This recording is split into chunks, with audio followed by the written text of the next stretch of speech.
പാത്താങ്കര ചീര ഒരു പ്രത്യേക വെറൈറ്റി കളറാണ്. നല്ല ഗുണമേ, ഇഷ്ടം പോലെ വിളവ്. 7 മാസം എങ്ങനെയാലും ഉറപ്പായിട്ട് വിളവ് തരും. ഒരു നാടിൻ്റെ പേരിൽ ചീരകൃഷിയുണ്ട് ഇങ്ങ് നെയ്യാറ്റിൻകരയിൽ. കേരള തമിഴ്നാട് അതിർത്തിയായ പാറശാല ചെങ്കൽ പഞ്ചായത്തിലെ ലാത്താങ്കര എന്ന് പറയുന്ന സ്ഥലത്താണ് ഈ ചീര ഉത്ഭവിച്ചത്. ഒക്ടോബർ നവംബർ മാസങ്ങളിൽ ശകലം വിളവ് കുറവായി. അപ്പോൾ ഇരപ്പുള്ളി രോഗത്തിൻ്റെ സമയമാണ്. എന്നാലും ഇത് കൃഷി ചെയ്യുമ്പോൾ നമുക്ക് 1 വർഷം വരെ ലാത്താങ്കര ചീര നമുക്ക് പരിപാലിച്ചെടുക്കാൻ സാധിക്കും. നമസ്കാരം. പലതരത്തിലുള്ള ചീരകൃഷികൾ കണ്ടു വളർന്നവരാണ് നമ്മൾ മലയാളികൾ. എന്നാൽ ഒരു നാടിൻ്റെ പേരിൽ ചീരകൃഷിയുണ്ട് ഇങ്ങ് നെയ്യാറ്റിൻകരയിൽ. വിശേഷങ്ങൾ കണ്ട് തിരിച്ചു വരാം.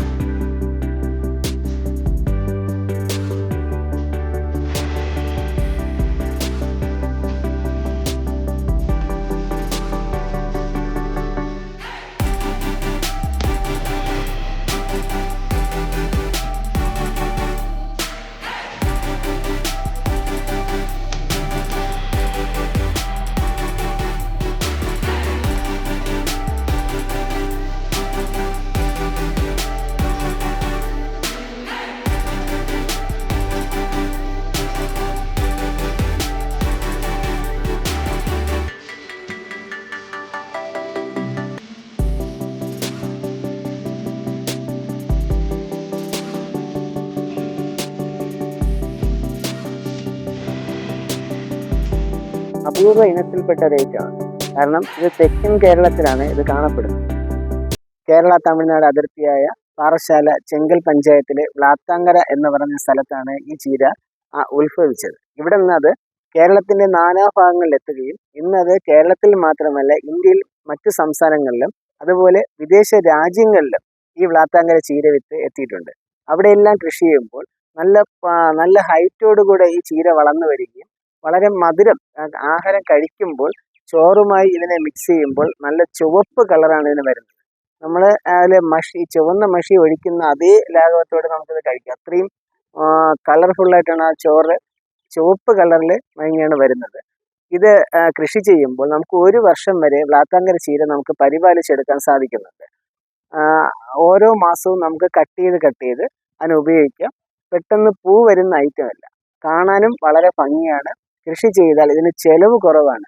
കുറച്ച് തുടക്കത്തിൽ തന്നെ കോഴിവളവും അതുപോലെ ചാണകപ്പൊടി ഇട്ട് കഴിഞ്ഞാൽ പെട്ടെന്ന് അത് കയറി വരികയും പിന്നെ അതിന് വലുതായിട്ട് അസുഖങ്ങൾ വരുന്നില്ല. ഇലപ്പുള്ളി പോലുള്ള അസുഖങ്ങൾ വരാതെ ഇത് നമുക്ക് പരിപാലിച്ചെടുക്കാൻ സാധിക്കുന്നു. ചീര വിത്ത് നമ്മൾ പാകി അതിനെ പറിച്ച് നട്ട് പിന്നെ പിഴുതെടുക്കുകയാണ് മറ്റു സ്ഥലങ്ങളിൽ ചെയ്യുന്നത്. എന്നാൽ നമ്മുടെ ഈ ലാത്താങ്കര ചീര ഒരിക്കൽ പാകിക്കഴിഞ്ഞാൽ അത് അവിടെ നിന്ന് തന്നെ അത് പൊടിച്ച് വളർന്നു വന്നു കഴിഞ്ഞാൽ നമുക്കത് കട്ട് ചെയ്തെടുക്കുമ്പോൾ അത് വിറ്റ് അടുത്ത മാസമാകുമ്പോൾ വീണ്ടും അടുത്ത ബ്രാഞ്ചസ് നമുക്ക് കട്ട് ചെയ്തെടുക്കാൻ പറ്റും. അങ്ങനെ 1 വർഷം വരെ പരിപാലിക്കുന്നത് കൊണ്ട് നമുക്കിതിൽ നിന്ന് ആദായം വളരെ കൂടുതലാണ്. അപ്പോൾ കർഷകർക്ക് അധിക വരുമാനം ഉണ്ടാക്കുവാൻ വേണ്ടി ഈ ലാത്താങ്കര ചീര നമുക്ക് വളരെ ഫലപ്രദമാണ്. അതുകൊണ്ടാണ് കൂടുതൽ ജനങ്ങൾ ഇന്ന് ലാത്താങ്കര ചീര കൃഷിയിലോട്ട് വരുന്നത്. ഞാനൊരു 10-30 വർഷം കൊണ്ട് കൃഷിയിലോട്ട് ഇറങ്ങി പ്രവർത്തിക്കുകയാണ്. എൻ്റെ ഉപജീവന മാർഗവും ഈ കൃഷി തന്നെ. അങ്ങനെ എനിക്ക് സാധാരണ ആദ്യം അരുൺ ചീരയായിരുന്നു കൃഷി.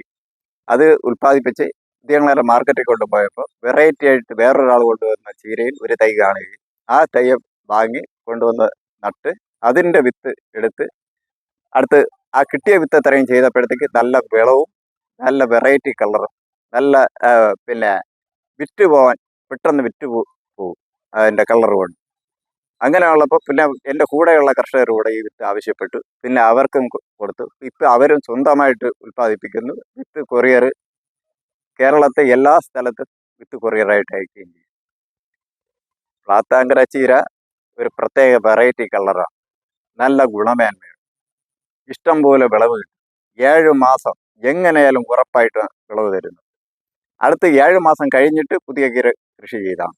അപ്പോഴേക്കും നമ്മൾ എന്തും കിളയ്ക്കാനോ ജോലിക്കോ വിത്തും പറ്റുമെന്ന് അന്വേഷിക്കും. ഒരു പ്രാവശ്യം ചെയ്യുന്ന കൃഷി തന്നെ 7 മാസം വരെ തുടർച്ചയായിട്ട് 7 മാസം നമുക്ക് വിളവ് ഉറപ്പായിട്ടും കിട്ടി. സാധാരണ നമ്മൾ രാസവളം കൊടുത്ത് തന്നെ കൃഷി ചെയ്യുന്നത്. വിത്ത് കൃഷി ചെയ്യുന്ന സ്ഥലം ഭംഗിയായിട്ട് കിളച്ച് അതിൻ്റെ കട്ടയൊന്നുമില്ലാതെ മണ്ണ് നല്ലവണ്ണം പൊടിച്ചിട്ട് ഡോളമൈറ്റ് എന്തെങ്കിലും വാരി വെക്കും. അത് ഒരാഴ്ച കഴിഞ്ഞതിന് ശേഷം കോഴിവളത്തിലോ കാലിവളത്തിലോ വിത്ത് കുഴച്ച് കുറച്ച് മഞ്ഞൾപ്പൊടി കൂടെ ചേർക്കും, കാരണം ഉറുമ്പ് കൊണ്ടുപോകാൻ. അങ്ങനെ വിത്ത് വാരി നിരത്തി എറിയുന്നതാണ് നമ്മൾ കൃഷി രീതി. പിന്നെ 2 നേരം വെള്ളവും നൽകി. 5-ാമത്തെ ദിവസം ഇത് മുളയാകും. അപ്പോഴ് ശകലം ഫാറ്റം പോസും കോഴിവളമായിട്ട് കൂടും. അടുത്ത് പിന്നെ 2 പ്രാവശ്യം കൂടും. ചിലപ്പോൾ കളപറിച്ച് വളപ്രയോഗം ചെയ്യേണ്ടതായിട്ട് വരും. അങ്ങനെ 30-ാമത്തെ ദിവസം ഇത് ഉറപ്പായിട്ടും വിളവെടുക്കാം. പിന്നെ കട്ട് ചെയ്യുമ്പോൾ ആദ്യത്തെ ഒരില വിട്ട് വേണം കട്ട് ചെയ്യാൻ, കാരണം അതിൽ നിന്നാണ് അടുത്ത മുകുളം ഉണ്ടാകുന്നത്. അതിൻ്റെ പൊടിപ്പ് ഒക്ടോബർ നവംബർ മാസങ്ങളിൽ ശകലം വിളവ് കുറവായിരിക്കും. അത് അപ്പോഴും ഇലപ്പുള്ളി രോഗത്തിൻ്റെ സമയമാണ്. എന്നാലും 1 മാസം വിളവെടുക്കാതെ ഇട്ടയ്ക്കാമെങ്കിൽ പിന്നെ ഈ പുള്ളി അടിച്ച് ഇലപ്പുള്ളി വന്ന ഇല പൊഴിഞ്ഞ് മാറുകയും നല്ല ശിഖരങ്ങളുണ്ടാവും.